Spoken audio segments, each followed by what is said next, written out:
Hello बच्चों, चलिए प्रश्न को देखते हैं। सारणिक a1 b1 c1 a2 b2 c2 a3 b3 c3 बराबर 5 तब सारणिक b2 c3 minus b3 c2 c2 a3 minus c3 a2। यह हमारे पास सारणिक जो दिया हुआ है, इस सारणिक का हमको मान ज्ञात करना है कि क्या होगा। तो देखिए, यहाँ से हम कुछ गुणधर्म मुख्य अवधारणाएं देख लेते हैं। देखिए, यहाँ से देखिए मुख्य अवधारणा क्या होगी। सबसे पहली मुख्य अवधारणा यहाँ पे हमारे पास बनेगी कि हमारे पास जो सहखंडज सारणिक होता है एडजॉइंट ए, यह हमारे पास किसके बराबर होता है। यहाँ पे जो हमारे पास में सारणिक है उसके मान की घात n-1,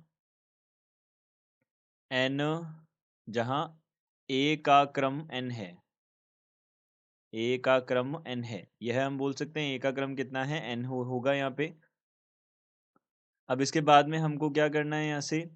अब देखिए, इसके बाद में हम कुछ एक बातें और देखेंगे। देखिए, जो हमारे पास में सहखंडज होता है, देखिए A D J adjoint A जो है हमारे पास में, इसका सारणिक जो है यह किस प्रकार से होता है। देखिए, a11, यहाँ पे a12, यहाँ पे a13, यहाँ पे a21, यहाँ पे a22, यहाँ पे a23, यहाँ पे a31, यहाँ पे a32, a33, यह हमारे पास सारणिक होता है। देखिए, जहाँ a11 जो है, देखिए यदि हमारे पास सारणिक ए जो है, यह हमारे पास क्या हो, यह हमारे पास हो a11, a12, a13, a21, a22, a23 हो, a31, a32, a33 हो।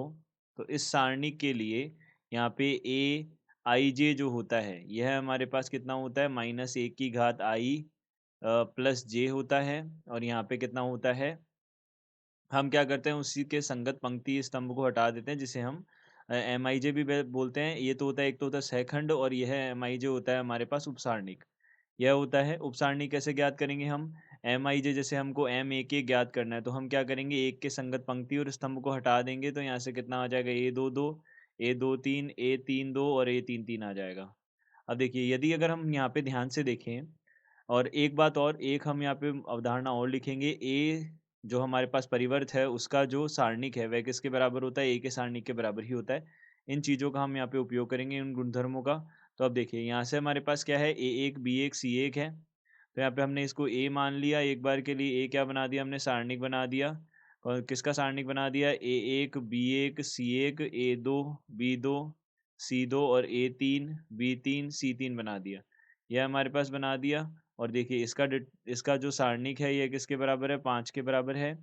अब देखिए, हमने यह देखा, हमने जो ये सारणिक दिया हुआ है इसको देखा, तो यहाँ पे b2 c3 minus b3 c2 जो है, यह हमारे पास किस स्थिति का बन जाएगा, एक एक स्थिति का हमारे पास में क्या बन जाएगा, सारणिक जो उपसारणिक है वह बन जाएगा, सहखंड बन जाएगा। तो हम यहाँ से बोल सकते हैं, देखिए हमारे पास जो सारणिक है वह क्या आ जाएगा, देखिए ये आ जाएगा हमारे पास में एक बड़ा ए एक एक आ जाएगा। इसी प्रकार से हमारे पास ये दूसरा जो है, यह हमारे पास कितना आ जाएगा, ए।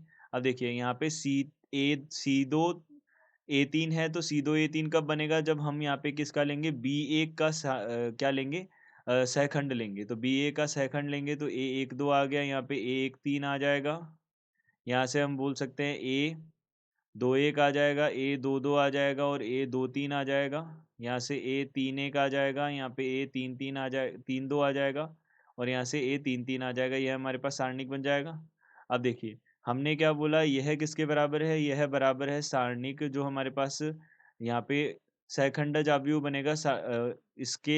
इसका जो परिवर्त है उसका सारणिक है हमारे पास में यह। तो हमने क्या किया, यहाँ से परिवर्त का सारणिक और उसका सारणिक एक ही बराबर होता है, तो यहाँ पे हमने क्या कर दिया, सहखंडज सारणिक लिख दिया। तो यहाँ पे सहखंडज अवयव हो गया, उसका सारणिक करना है हमको, और यह किसके बराबर है, सारणिक ए की घात n-1 के बराबर। और n यहाँ पे कितना है, 3 है, तो 3-1 हो गया। तो यहाँ पे 5 की घात 2 यानी कि 25 हमारे पास इसका उत्तर हो जाएगा। तो हम बोल सकते हैं यहाँ से 25 यानी कि बी विकल्प हमारा सत्य विकल्प होगा।